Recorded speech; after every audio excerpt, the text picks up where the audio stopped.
नमस्कार, times on Bharat देखना पर आपके साथ मैं हूं दीपिका यादव। शुरुआत करेंगे कोरोना के खतरे की खबर के साथ, क्योंकि जिस तरीके से जो आंकड़े सामने आ रहे हैं वो बेहद डरा देने वाले हैं। बीते 24 घंटे की बात करें तो जो आंकड़े सामने आए हैं उससे ये लग रहा है और ये कहा जा सकता है कि तीसरी लहर पीक पर है। देश में कोरोना वायरस के नए केसों में लगातार इजाफा देखने को मिल रहा है। शुक्रवार को जो आंकड़ा सामने आया उससे ऐसा लगता है कि कोरोना की तीसरी लहर अपने पीक की ओर बढ़ रही है। देश भर में 2,64,000 से ज्यादा नए केस मिले हैं। इसके साथ ही देश भर में सक्रिय कोरोना मामलों की संख्या तेजी से बढ़ते हुए 12,72,073 हो गई है। राहत की बात यह है कि इसी एक दिन में 1,09,000 से ज्यादा लोगों ने कोरोना को मात भी दी है। वहीं ग्रोथ रेट भी बहुत ज्यादा नहीं है। गुरुवार को देश भर में 2,47,000 मामले मिले थे। बीते एक सप्ताह में केसों में तेजी से इजाफा देखने को मिला था और नए केस मिलने का आंकड़ा 1 लाख से बढ़कर 2.5 लाख तक पहुंच गया। लेकिन संयुक्त राष्ट्र ने कोरोना वायरस को लेकर भारत के लिए जो चेतावनी जारी की है वो डर पैदा करने वाली है। यूएन की रिपोर्ट में दावा किया गया है कि भारत में कोरोना की दूसरी लहर यानी डेल्टा वेरिएंट से अप्रैल से जून के बीच में 2,40,000 लोगों की मौत हुई और अर्थव्यवस्था में सुधार प्रभावित हुआ। दिल्ली में शुक्रवार को कोरोना के नए मरीजों की संख्या में भी कमी आई है, लेकिन यह कमी जांच में गिरावट आने की वजह से है। अगर गुरुवार और शुक्रवार की तुलना करें तो करीब 19,000 सैंपल की जांच में कमी आई है, जिसकी वजह से मरीजों की संख्या में 4,000 तक की गिरावट देखने को मिली है। स्वास्थ्य विभाग ने बताया कि पिछले एक दिन में 79,578 सैंपल की जांच में 30.64% सैंपल कोरोना संक्रमित मिले हैं। इसके चलते 24,383 लोग संक्रमित मिले हैं, जबकि 34 मरीजों की मौत हुई है। इनके अलावा 26,236 मरीजों को छुट्टी दी गई है। इससे पहले 13 जनवरी को 98,832 सैंपल की जाँच की गई थी और उसमें 29.21% यानी 28,867 लोग कोरोना संक्रमित मिले थे। इस आधार पर देखें तो पिछले एक दिन में जांच कम होने की वजह से नए मरीजों की संख्या में कमी आई है। दिल्ली के स्वास्थ्य मंत्री सत्येंद्र जैन ने उम्मीद जताई है कि मामले में जल्द ही गिरावट आनी शुरू हो सकती है। उन्होंने कहा कि पिछले 4 दिनों में अस्पताल में भर्ती होने वाले लोगों की संख्या स्थिर हो गई है।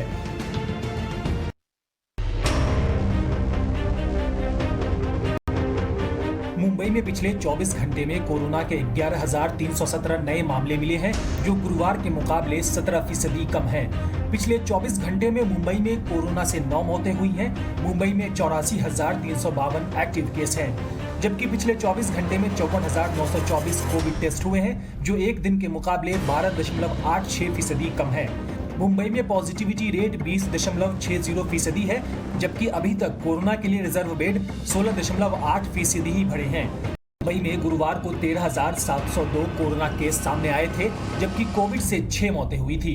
मुंबई में एक्टिव केस की तादाद 95,123 तक पहुंच गई है, जबकि कुल कोविड टेस्ट 63,031 गुरुवार को पिछले 24 घंटे में हुए हैं। गुरुवार को 21.73% कोविड पॉजिटिविटी रेट था, जबकि कुल उपलब्ध कोविड बेडों में से सिर्फ 17.3% भरे हैं। प्रधानमंत्री नरेंद्र मोदी आज स्टार्टअप्स के साथ मीटिंग करने वाले हैं। वर्चुअल ये मीटिंग होगी। वक्त है 10:30 बजे का। देखिए एक रिपोर्ट। प्रधानमंत्री नरेंद्र मोदी स्टार्टअप्स के साथ आज मीटिंग करेंगे। स्टार्टअप कारोबारी पीएम के सामने 6 विषयों पर प्रेजेंटेशन भी देंगे। ये इंटरेक्शन देश में स्टार्टअप इकोसिस्टम को बढ़ावा देने के लिए प्रधानमंत्री की लगातार कोशिशों का हिस्सा है। आज सुबह 10:30 बजे वीडियो कॉन्फ्रेंसिंग के जरिए स्टार्टअप कारोबारियों से पीएम संवाद करेंगे, जिसमें इनोवेशन से राष्ट्रीय जरूरत को पूरा करने पर जोर दिया जाएगा। एग्रीकल्चर, हेल्थ, स्पेस, उद्योग, सुरक्षा, फिनटेक क्षेत्रों के स्टार्टअप इस बातचीत में हिस्सा लेंगे। 150 से ज्यादा स्टार्टअप को 6 वर्किंग ग्रुप में बांटा गया है, जिनमें growing from roots, from local to global, भविष्य की तकनीक, निर्माण में चैंपियन बनाना और सतत विकास शामिल है। बातचीत का उद्देश्य ये समझना है कि देश में इनोवेशन पर जोर देकर स्टार्टअप किस तरह राष्ट्रीय जरूरतों के प्रति अपना योगदान दे सकते हैं। आजादी का अमृत महोत्सव के रूप में सेलिब्रेटिंग इनोवेशन इकोसिस्टम का आयोजन 10 से 16 जनवरी तक किया जा रहा है। पीएमओ ने दावा किया है कि प्रधानमंत्री देश के विकास में महत्वपूर्ण योगदान देने के लिए स्टार्टअप की क्षमता में पूरा विश्वास रखते हैं। और रुक करेंगे अगली खबर का, जिसमें दावोस एजेंडा शिखर सम्मेलन को प्रधानमंत्री नरेंद्र मोदी वर्चुअली संबोधित करने वाले हैं और इसमें कई दिग्गज नेता शामिल होंगे। विश्व आर्थिक मंच के ऑनलाइन दावोस एजेंडा शिखर सम्मेलन को प्रधानमंत्री नरेंद्र मोदी सोमवार को वर्चुअली संबोधित करेंगे। 5 दिवसीय शिखर सम्मेलन 17 जनवरी से शुरू हो रहा है, जिसमें वैश्विक नेता 2022 के लिए विश्व को लेकर अपने दृष्टिकोण को साझा करेंगे। दावोस एजेंडा शिखर सम्मेलन का आयोजन लगातार दूसरी बार डिजिटल तरीके से हो रहा है। इस कार्यक्रम का विषय विश्व के हालात हैं। मोदी के अलावा इस सम्मेलन को जापान के प्रधानमंत्री किशिदा फूमियो, संयुक्त राष्ट्र महासचिव एंटोनियो गुतरेस, ऑस्ट्रेलिया के प्रधानमंत्री स्कॉट मॉरिसन, अमेरिका की वित्त मंत्री जेनेट एल येलेन समेत अनेक वैश्विक नेता संबोधित करेंगे। विश्व आर्थिक मंच के संस्थापक और कार्यकारी अध्यक्ष क्लॉस श्वाब ने कहा, हर कोई उम्मीद कर रहा है कि 2022 में कोविड-19 महामारी और उससे उत्पन्न संकट धीरे धीरे कम होने लगेगा। हालांकि जलवायु परिवर्तन समेत बड़ी वैश्विक चुनौतियां मुंह बाए खड़ी हैं।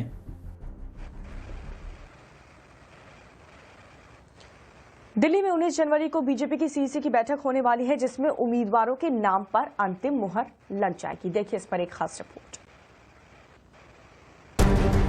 5 राज्यों में विधानसभा चुनाव की तैयारी चल रही है। इन राज्यों में राजनीतिक दल अपने अपने उम्मीदवारों के नाम फाइनल करने की मुहिम में जुटे हुए हैं। 19 जनवरी को दिल्ली में बीजेपी केंद्रीय चुनाव समिति की बैठक है, जिसमें यूपी, उत्तराखंड, पंजाब और गोवा के उम्मीदवारों पर पार्टी मुहर लगाएगी। इस बैठक में चुनावी राज्यों के पार्टी के प्रदेश अध्यक्ष, सीएम समेत आला नेता हिस्सा लेंगे। चुनावी मौसम में नेता पाला बदल रहे हैं, इधर से उधर जा रहे हैं। ऐसे में पार्टियों के सामने सबसे बड़ी चुनौती होगी बागी नेताओं को मनाने की, और जो दूसरे दलों से पाला बदलकर पार्टी में आ रहे हैं उनकी महत्वाकांक्षाओं को पूरा करने की। उधर चुनाव आयोग आज आगामी विधानसभा चुनाव को लेकर रैलियों पर रोक लगाने की समीक्षा करेगा। कोरोना महामारी के कारण आयोग ने चुनाव की तारीखों की घोषणा करते हुए 15 जनवरी तक सभी तरह की रैलियों पर रोक लगा दी थी और सिर्फ वर्चुअल कैंपेन की इजाजत दी गई थी। निर्देशों के तहत राजनीतिक दलों को कोई भी पदयात्रा, साइकिल यात्रा या रोड शो निकालने पर रोक लगी है। कोरोना के हालातों को देखते हुए चुनाव आयोग की आज महत्वपूर्ण समीक्षा बैठक है, जिस पर सभी राजनीतिक दलों की निगाहें टिकी होगी। केंद्रीय सहकारिता और गृह मंत्री अमित शाह आज अहमदाबाद से ऑर्गेनिक खेती से शुरुआत हुई एक योजना की शुभारंभ करने वाले हैं। देखिए एक रिपोर्ट। केंद्रीय सहकारिता और गृह मंत्री अमित शाह आज अहमदाबाद में ऑर्गेनिक खेती से संबंधित एक योजना की शुरुआत करेंगे। अमित शाह देश में किसानों से लगातार जैविक खेती करने को लेकर अपील करते रहे हैं। इससे पहले भी एक कार्यक्रम में शाह ने जैविक खेती पर जोर देते हुए किसानों से जैविक खेती को अपनाने की अपील की थी, जिसमें रासायनिक खाद की जगह गाय के गोबर से बनी खाद के इस्तेमाल पर जोर देने की बात की थी, ताकि जमीन की उर्वरता बनी रहे। प्रधानमंत्री नरेंद्र मोदी भी देश में किसानों से जैविक खेती की प्रक्रिया अपनाने पर लगातार जोर देते रहे हैं। अमित शाह इससे पहले भी कह चुके हैं कि केंद्र सरकार लगातार किसानों के फायदे के लिए काम कर रही है। जमीनों की जांच और जैविक उत्पादों को प्रमाणित करने के लिए प्रयोगशालाएं बनाने के प्रयास किए जा रहे हैं, ताकि किसानों को उनके उत्पादों की ज्यादा से ज्यादा कीमत मिल सके। आज की योजना पर देश के किसानों की निगाहें टिकी हैं। किसानों की आय बढ़ाने के लिए मोदी सरकार लगातार काम कर रही है, जिसमें जैविक खेती से लेकर डेयरी प्रोडक्ट और पालन और पशुधन के उन्नत किस्मों पर जोर दिया जा रहा है। वहीं किसानों को खेती और डेयरी के लिए सस्ता लोन मुहैया कराने के लिए तमाम योजनाएं चलाई जा रही हैं। और दिल्ली के मुख्यमंत्री अरविंद केजरीवाल आज से 2 दिवसीय गोवा के दौरे पर हैं। डोर टू डोर कैंपेन की शुरुआत करेंगे। आम आदमी पार्टी के राष्ट्रीय संयोजक अरविंद केजरीवाल आज से 2 दिन के गोवा दौरे पर हैं। केजरीवाल आम आदमी पार्टी के डोर टू डोर कैंपेन की शुरुआत करेंगे। गोवा में आपके डोर टू डोर कैंपेन की शुरुआत आम आदमी पार्टी का सबसे बड़ा चुनावी कैंपेन माना जा रहा है। इस बार आम आदमी पार्टी दिल्ली से बाहर पंजाब, उत्तराखंड और गोवा के विधानसभा चुनाव में पूरा जोर लगा रही है। अरविंद केजरीवाल के यहाँ डोर टू डोर कैंपेन शुरू करने के बाद चुनावी प्रचार में तेजी आएगी। आपको उम्मीद है कि इस बार वो गोवा में बढ़त बना पाएंगे। वर्तमान में गोवा में बीजेपी की सरकार है। सत्ताधारी भारतीय जनता पार्टी ने प्रदेश में अगले महीने होने वाले विधानसभा चुनावों में 40 में से 38 सीटों पर उम्मीदवार उतारने का फैसला किया है। भाजपा 2 विधानसभा क्षेत्रों बोनालीम और नुवेम में अपने चुनाव चिन्ह पर कोई उम्मीदवार नहीं उतारेगी। बेनालिम और नुवेम विधानसभा क्षेत्र के लोग परंपरागत रूप से गैर भाजपाई उम्मीदवारों के लिए मतदान करते हैं। यह दोनों ईसाई बहुल सीटें हैं। बीजेपी गोवा में अपने 23 विधायकों के साथ शासन कर रही है, क्योंकि 4 विधायक माइकल लोबो, अलीना सल्दाना, कार्लोस अल्मेडा और प्रवीण जांटे ने पार्टी और विधानसभा से इस्तीफा दे दिया है। भाजपा और कांग्रेस के अलावा टीएमसी और अरविंद केजरीवाल के नेतृत्व वाली आम आदमी पार्टी 14 फरवरी को होने वाले गोवा विधानसभा चुनाव में अपने उम्मीदवार उतारेंगे। और उत्तराखंड में माफ कीजिएगा, उम्मीदवारों के नाम को फाइनल करने के लिए कांग्रेस पार्टी की तरफ से एक बैठक रखी गई है और इस बैठक में उम्मीदवारों पर अंतिम मुहर लगेगी। उत्तराखंड विधानसभा चुनाव को लेकर कांग्रेस पार्टी ने शुक्रवार को लगातार दूसरे दिन स्क्रीनिंग कमेटी की बैठक की। बैठक में 70 सीटों पर चर्चा हुई। पार्टी ने आज केंद्रीय चुनाव समिति की बैठक बुलाई है। बैठक के बाद उत्तराखंड पूर्व मुख्यमंत्री हरीश रावत ने कहा कि 70 सीटों पर चर्चा हुई और लगभग सभी नामों को उम्मीदवारों की योग्यता के आधार पर अंतिम रूप दिया गया है। आज केंद्रीय चुनाव समिति के सामने उम्मीदवारों के नामों को रखा जाएगा। सूत्रों के अनुसार स्क्रीनिंग कमेटी की बैठक में हरीश रावत के भी विधानसभा चुनाव लड़ने की संभावना पर भी चर्चा हुई। हालांकि अभी तक इस बारे में कोई फैसला नहीं लिया जा सका और बताया जा रहा है कि हरीश रावत के लिए केंद्रीय नेतृत्व ही अंतिम फैसला करेगा। उम्मीद लगाई जा रही है कि स्क्रीनिंग कमेटी की ओर से सभी 70 सीटों पर सहमति बनने के बाद अब कांग्रेस पार्टी जल्द ही सभी सीटों पर उम्मीदवार उतार देगी। जानकारी के मुताबिक शुक्रवार से पहले गुरुवार को भी रात 11:30 बजे तक स्क्रीनिंग कमेटी की बैठक हुई। इसमें गुरुवार को करीब 30 से 40 सीटों पर प्रत्याशियों के नाम पर सहमति बनी और फिर बची हुई सीटों पर शुक्रवार को चर्चा हुई। कोरोना को, कानून को, सिस्टम को, प्रशासन को और इलेक्शन कमीशन को सीधी चुनौती देने वाली ये हनहनाती हुई तस्वीर सामने आई है लखनऊ। ना तो कोरोना का डर, ना तो किसी के चेहरे पर मास्क, ना 2 गज की दूरी है। पता नहीं ये कैसी मजबूरी है। हाय रे चुनाव, वोटों की इस लड़ाई में जान की परवाह भी पीछे रह गई है। अखिलेश यादव के मंच पर क्या नहीं था, सब कुछ था, बस नियमों को थोड़ा किनारे रख दिया गया था। पहले लाल टोपी और लाल साफे में हाथ मिलाने का दौर चला, फिर विक्ट्री साइन दिखाने का दौर चला। वैसे तो अखिलेश यादव टेक्नो फ्रेंडली हैं, लेकिन वर्चुअल रैली वाले मसले पर उनका हिसाब किताब ठीक नहीं लग रहा। भव्य मंच पर लगे पोस्टर पर बड़े बड़े अक्षरों में लिखा गया था वर्चुअल रैली और प्रेस वार्ता। यह अखिलेश यादव का नया स्टाइल है, जहां उन्हें लगा कि सिर्फ पोस्टर पर ही वर्चुअल लिख देने से सब वर्चुअल हो जाएगा।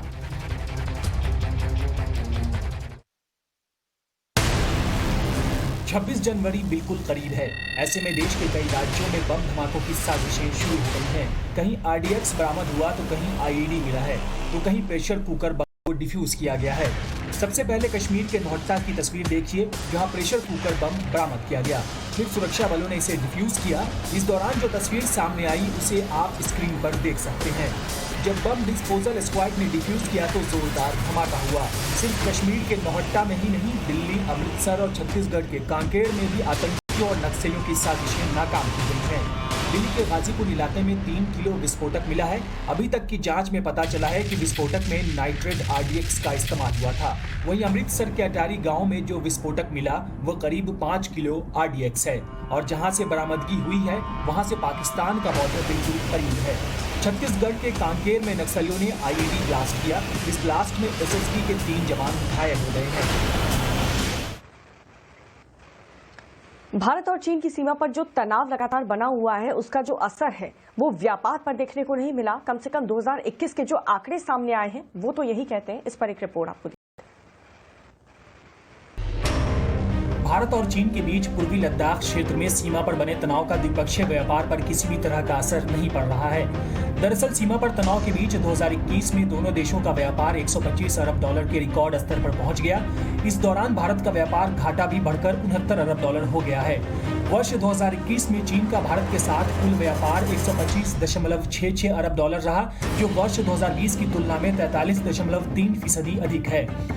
ग्लोबल टाइम्स ने चीन के सीमा शुल्क विभाग के आंकड़ों के आधार पर यह रिपोर्ट प्रकाशित की है। इसके मुताबिक जनवरी 2021 से लेकर दिसंबर 2021 के दौरान भारत को चीन से किया गया एक्सपोर्ट 46.2% बढ़कर 97.52 अरब डॉलर पर आ पहुंचा है।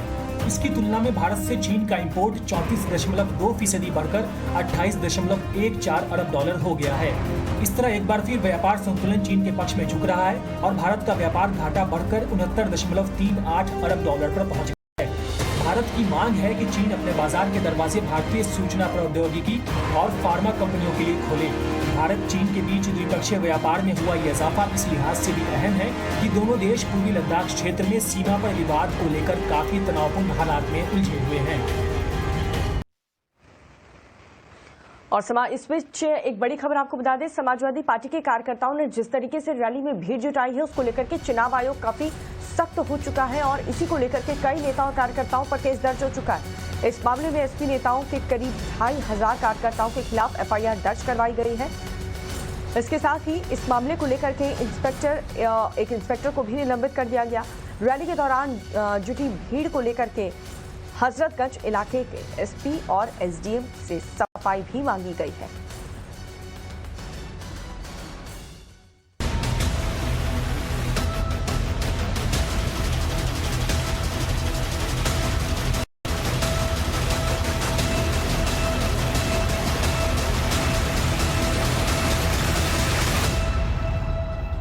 कोरोना को, कानून को, सिस्टम को, प्रशासन को और इलेक्शन कमीशन को सीधी चुनौती देने वाली यह हनहनाती हुई तस्वीर सामने आई लखनऊ से। ना तो कोरोना का डर, ना तो किसी के चेहरे पर मास्क, ना 2 गज की दूरी है। पता नहीं ये कैसी मजबूरी है। हाय रे चुनाव, वोटों की इस लड़ाई में जान की परवाह भी पीछे ही रह गई। अखिलेश यादव के मंच पर क्या नहीं था, सब कुछ था, बस नियम कानून को थोड़ा किनारे रख दिया गया। पहले लाल टोपी और लाल साफे में हाथ मिलाने का दौर चला, फिर विक्ट्री साइन दिखाने का दौर चला। के राष्ट्रीय अध्यक्ष माननीय श्री अखिलेश यादव जी के साथ इन सब के बीच भला हो उस शख्स का जो मंच पर अकेला ही रहा, जिसके चेहरे पर मास्क दिख रहे थे। हालांकि ये सूरज को दिया दिखाने जैसी कोशिश थी, लेकिन इनकी तारीफ तो जरूर होनी चाहिए। वैसे तो अखिलेश यादव टेक्नो फ्रेंडली हैं, लेकिन वर्चुअल रैली वाले मसले पर उनका हिसाब किताब ठीक नहीं लग रहा। भव्य मंच पर लगे पोस्टर पर बड़े बड़े अक्षरों में लिखा गया था वर्चुअल रैली और प्रेस वार्ता। यह अखिलेश यादव का नया स्टाइल है, जहां उन्हें लगा कि सिर्फ पोस्टर पर ही वर्चुअल लिख देने से सब वर्चुअल हो जाएगा। ना तो इंटरनेट की जरूरत पड़ेगी, ना ही किसी सिस्टम की जरूरत पड़ेगी। बाकी रैली अपने स्टाइल में ही चलती रहे। नवल किशोर सहित बहुत बड़ी तादाद पर सभी लोग समाजवादी पार्टी में। सिर्फ रैली ही नहीं, प्रेस वार्ता भी थी, और वो भी वर्चुअल।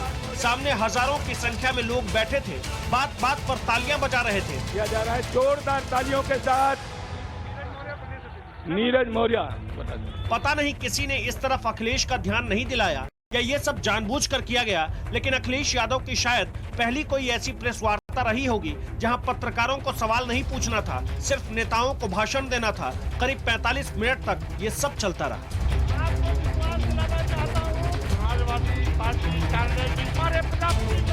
समाजवादी पार्टी की जिस तस्वीर को आप देख रहे हैं वो लखनऊ की है, समाजवादी पार्टी के दफ्तर के ठीक बाहर की। और सामने जो लोग बैठे हैं शायद उन्हें भी किसी बात की परवाह नहीं, कोरोना की तो बिल्कुल भी नहीं। अगर थोड़ी भी फिक्र होती तो अभी के हालात में ऐसी किसी भीड़ का हिस्सा नहीं बनती। चंद दिनों पहले ही चुनाव आयोग ने आदेश दिया था कि 15 जनवरी तक कोई रैली नहीं होगी, लेकिन नियमों को गंभीरता से कौन ले रहा है? शायद कोई भी नहीं। आज समाजवादी पार्टी की बारी है। किसी ने सोचा नहीं था कि चुनाव ऐसा भी होगा। ये जो वर्चुअल नाम आ गया कि वर्चुअल रैली होंगी, डिजिटल प्लेटफॉर्म से हम लोग अपनी बात कहेंगे, ये सही है कि वर्चुअल और डिजिटल में भी हम लोग जानते हैं चीजें, लेकिन जो ताकत हमारे कार्यकर्ताओं में फिजिकल है उसका कोई मुकाबला नहीं कर सकता।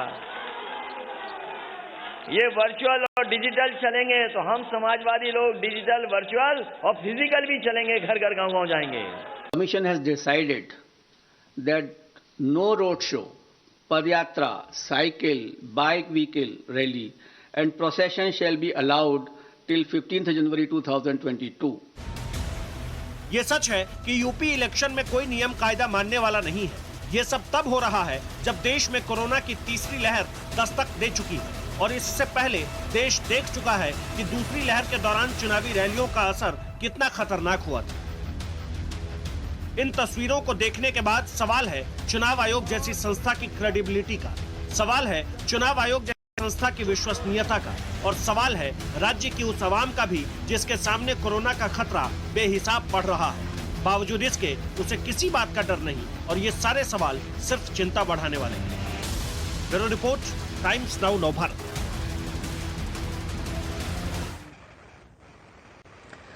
तो वर्चुअल रैली को लेकर के चुनाव आयोग पूरी तरह से सख्त है। इस बीच एक बड़ी खबर आपको बता दें, चुनाव आयोग आगामी विधानसभा चुनाव को लेकर के समीक्षा बैठक करने वाला है। जिस तरीके की रैलियां हो रही हैं, इसी को लेकर के समीक्षा बैठक होगी। कोरोना महामारी के कारण आयोग ने चुनाव की तारीखों की घोषणा करते हुए आज तक सभी तरह की रैलियों पर रोक लगा दी थी और सिर्फ वर्चुअल कैंपेन की इजाजत दी गई थी।